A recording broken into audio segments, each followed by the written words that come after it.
Ano ang relevance? Anong connect sa pagbabanta ni Sara? Anong connect? Nalagay ito mga DDS senator at judges. Walang ano po? Inutil?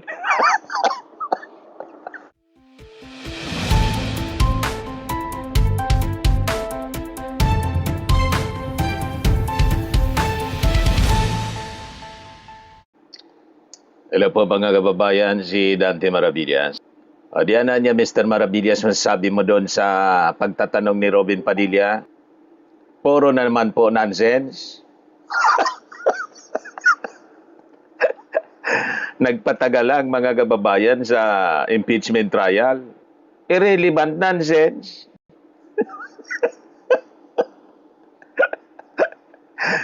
Ano, si Robin Padilla mga kababayan. Then sabi niya, siguro po dapat mayroon kang basic knowledge ng Islam.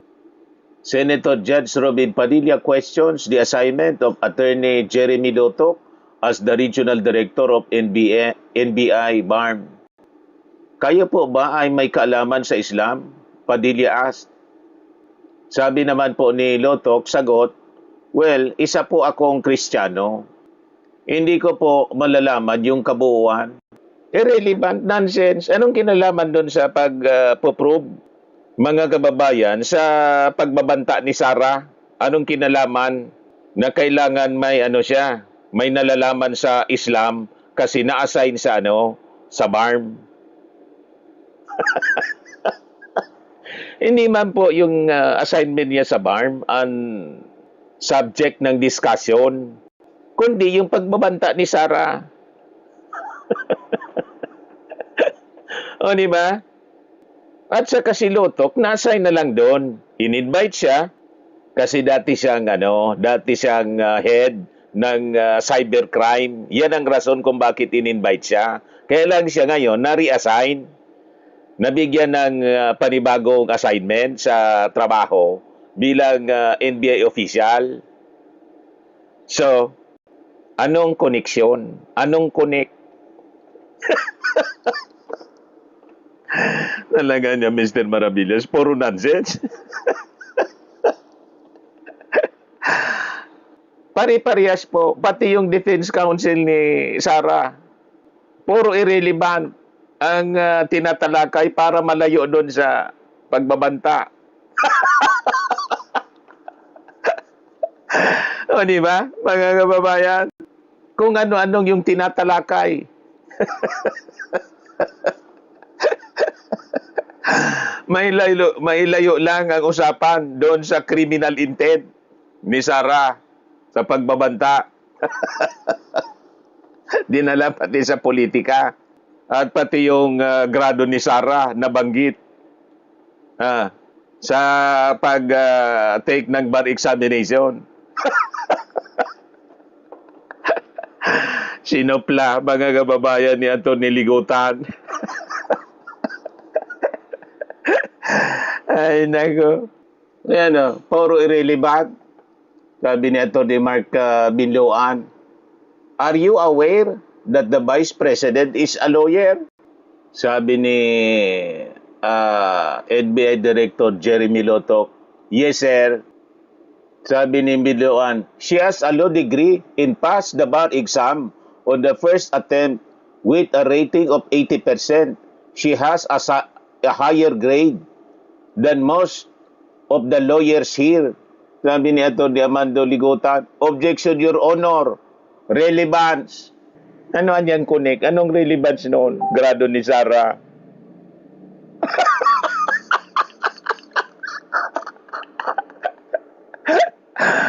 Pari-parehas mga kababayan, pati yung mga senator judges na naging defense counsel na ni Sara, tulad ni Alan Peter Cayetano.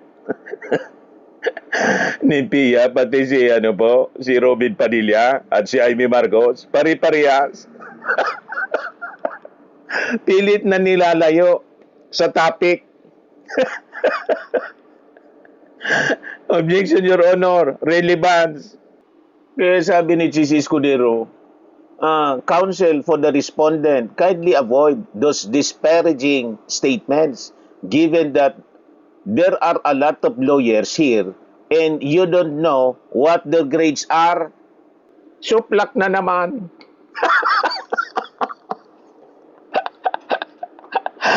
Yung mga wala man kakwenta-kwenta, wala man relevance, illogical.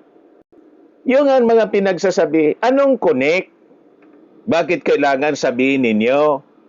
I-establish ninyo yung guilt on the part of the defense na si Sara hindi guilty. Bakit hindi siya guilty? Yun ang dapat ang sentro ng usapan. Kung ano-ano ang pinagsasabi, mga kababayan, walang relasyon doon sa kaso ni Sara. Sa mismong articles of impeachment na pinag-uusapan, Article 4, ang layo ng topic. O, di ba, mga kababayan? Sabi ni Robin Padilla, mayroon po ba kayong sa tagal ninyo po sa NBI, 12 years, mayroon po ba kayong na-encounter na kaso ninyo sa NBI? Kayo po mismo na-file ang kaso? Na-filean ng kaso? Sabi ni Attorney Jeremy Loto, Your Honor, normal po sa mga NBI agent na makakasuhan. In fact, maging sa sino mang law enforcement agency. That's the price we pay for doing our job and for protecting the country. Ano ang relevance? Anong connect? Sa pagbabanta ni Sara, anong connect? Nalagay ito mga DDA senator judges, walang po, inutil.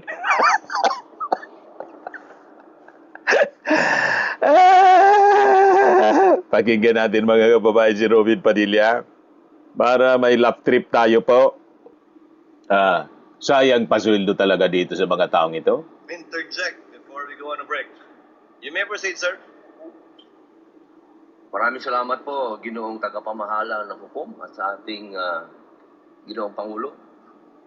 Maaari po ba makapagtanong sa ating mahal na saksi? Opo, Your Honor. Maaari po.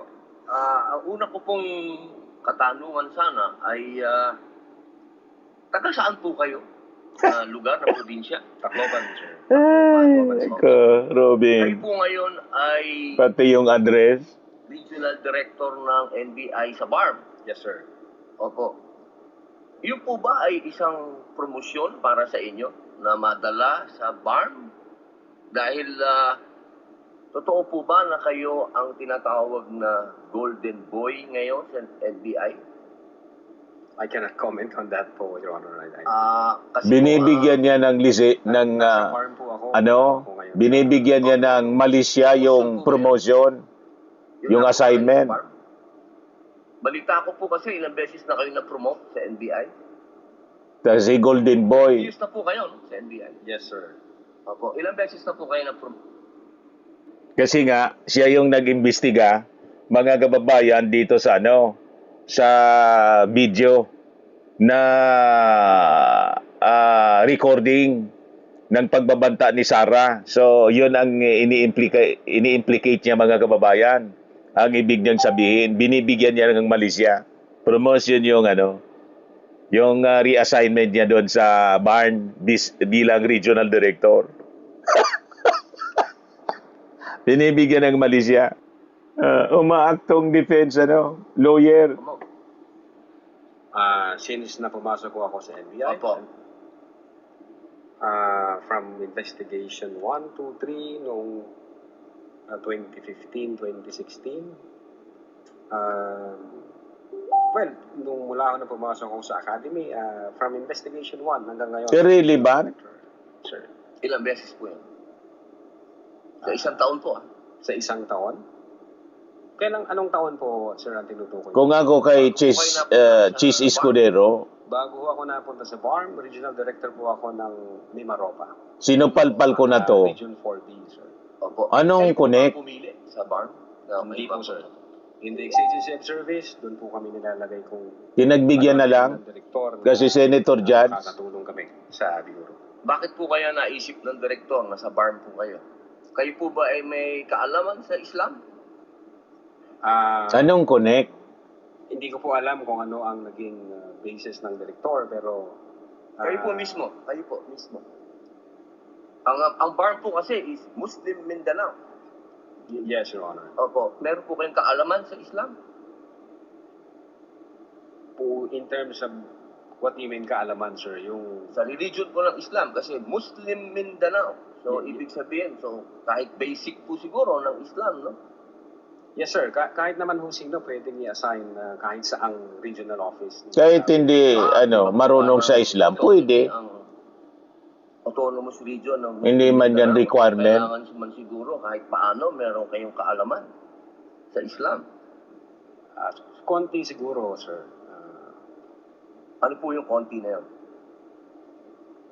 Well, isa po akong Kristiyano at Irrelevant? hindi ko ho malalaman yung kabuuan. Siguro po dapat meron kayong basic din na knowledge ng Islam. Sa pangalawang tanong po, okay na po yun. Pangalawang tanong po, meron po ba kayong, sa tagal nyo po, sa NBI, 12 years, meron po ba kayong na-encounter na kaso ninyo sa NBI? Kayo po mismo, na-filean ng kaso? Your Honor, normal ho sa mga NBI agents na makakasuhan, in fact, maging sa sinumang law enforcement agency, that's the price we pay for doing our job and for protecting the country. As a matter of fact, in the NBI, Your Honor, we avoid the noise. We just finish the job. So, ano po yan? Yes? Yes po yan? Yung sagot nyo? Yes? Normal ho yan yun sa amin. So, yes po? Attorney Lodo, kindly answer the question. Yes, sir. Oh, yes. Ano pong, pwede po bang malaman kung ano pong mga naikaso sa inyo?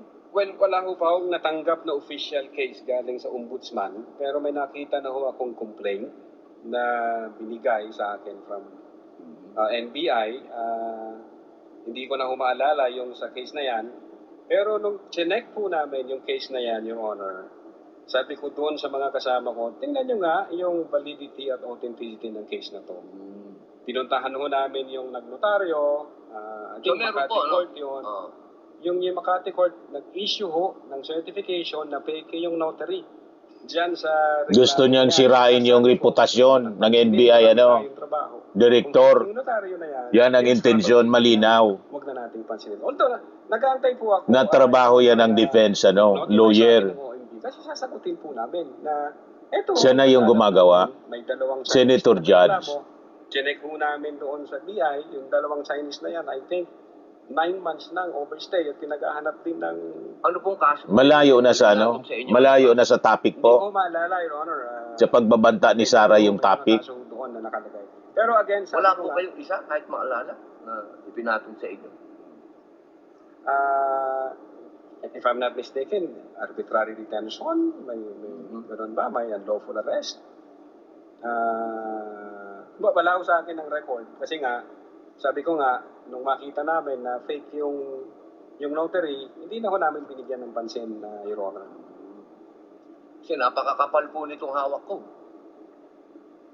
Wala akong problema, Your Honor. Sasagutin po namin yan. Apo. Sasagutin ko po Hindi yan. niyo pa po nasagot magmula noong February 29 Kasi wala pa hong official notice galing sa kung ano ngayon siya. na nakarating po sa inyo. Wala pa. Wala pa ho. Ang nakuha ko lang, yung kopya niyan, siguro may nagpadala. Nag-abogado na siya Sabi ko, teka muna, wala akong official na... for the defense. So, nung chinek ko namin, kung nag-i-exist ba yung kaso, fake yung notary, ito na namin. So, ibig niyo pong sabihin hanggang ngayon, hindi kayo sigurado kung nag-i-exist to. Dapat may notice na ako from ombudsman. Di ba po dapat ang reaction ng isang tao kapag may kaso, harapin? Precisely, Kasi Your Honor. Hinihintay ko nga po yung notice from ombudsman. Pag meron na hong notice... Wala from po kayong ombudsman, notice hanggang ngayon? Wala po. Sabihin mo yan kay Harry Roque. Sabihin mo yan kay Bato de la Rosa na pinatakas mo kapag may kaso harapin. Sabihin mo yan kay Sara Duterte na pag may kaso harapin. Dapat siya mag-appear dyan. Nag-appear yung amo mo. Kahit si Digong. Sabihin mo yan kay Digong. Nang kaso dapat harapin. Hanggang ngayon, hindi pa humaharap si Digong. Ayaw humarap sa trial ng ICC.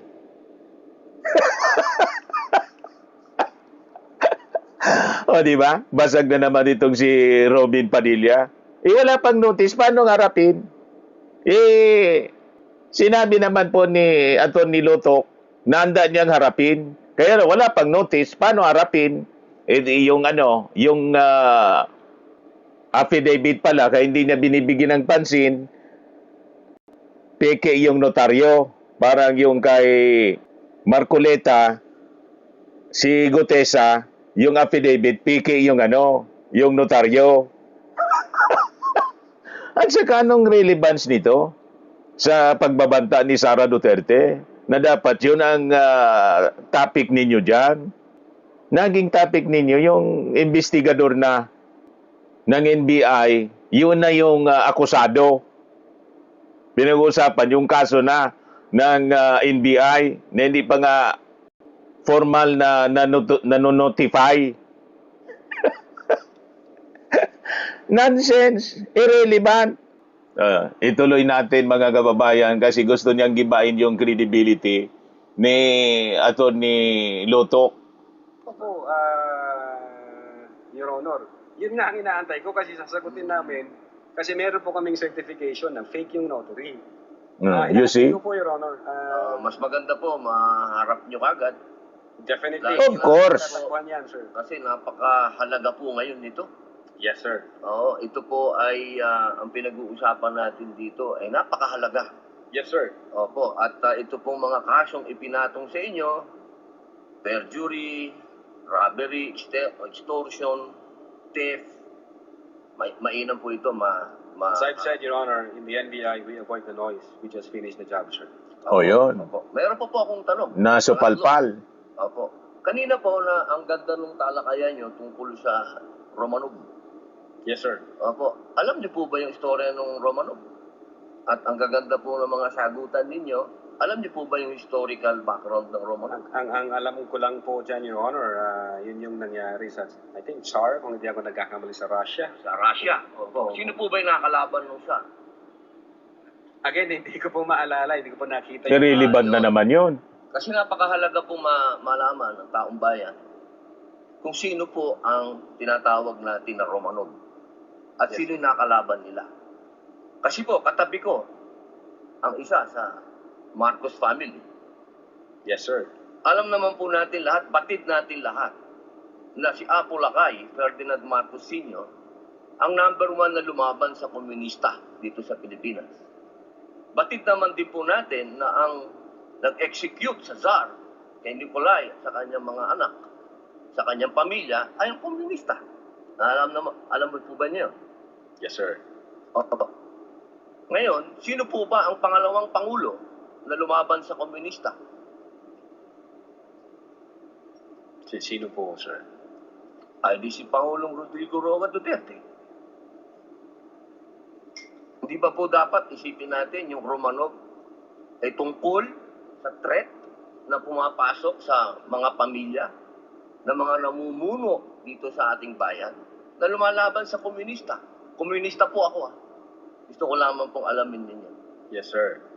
But well, insofar as the investigation on the issue of whether or not... Bakit barkada mo siya, no? Nasagip Si Digong, komunista ka pala. Intelligence service po namin yan. Sabi mo nilalabanan yung Yan, Your Honor, yung director. komunista ni Kasi Digong. nabanggit nyo kanina sa usapan po ninyo, si Baste. Yun Na po yung... sinasabi nyo po kasi kanina, sa usapan po ninyo, sa napakagandang usapan, na yung Romanov, hindi na ipapaliwanag kasi kung ano ba yung ugat nun. Napakahalaga po na alam natin yung ugat. Si Presidente Marcos Sr. ang lumaban sa komunista, kaya nagkaroon ng threat noong 1986. Yes, sir. Ngayon, sinasabi ni Baste na nagkakaroon ng threat sa kanila, pamilya, sapagkat alam naman nating lahat na ang nagpatuloy ng paglaban sa komunista pagkatapos ni Pangulong Rodrigo Roa Duterte ay si Inday Sara Duterte, ang ating Vice President. Sumasang-ayon po ba kayo doon?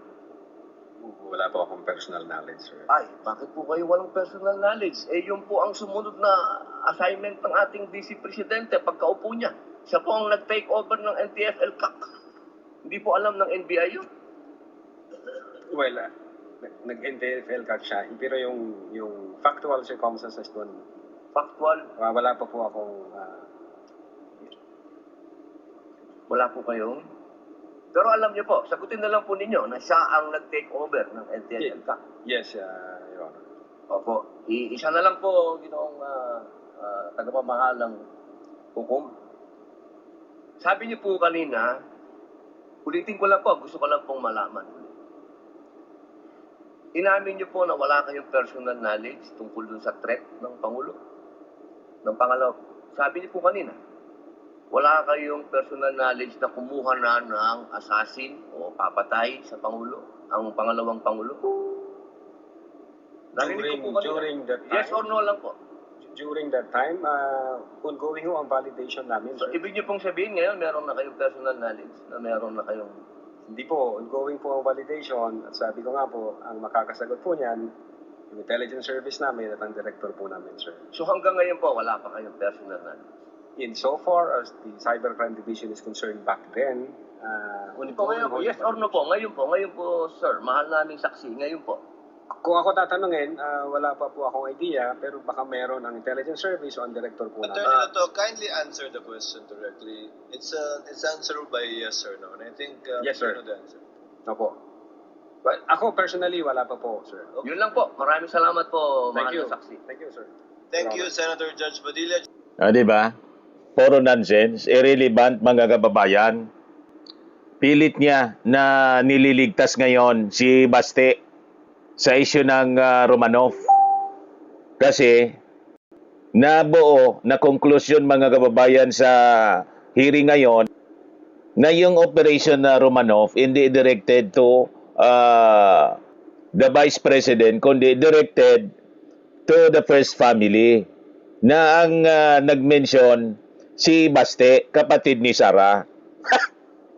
Pilit na binabalik sa dati nilang narrative. Pero nag-fail mga kababayan, nabigo. Nabigo si Robin Padilla, another senator judge na tulad ni Alan Peter Cayetano, mas tunog na defense counsel.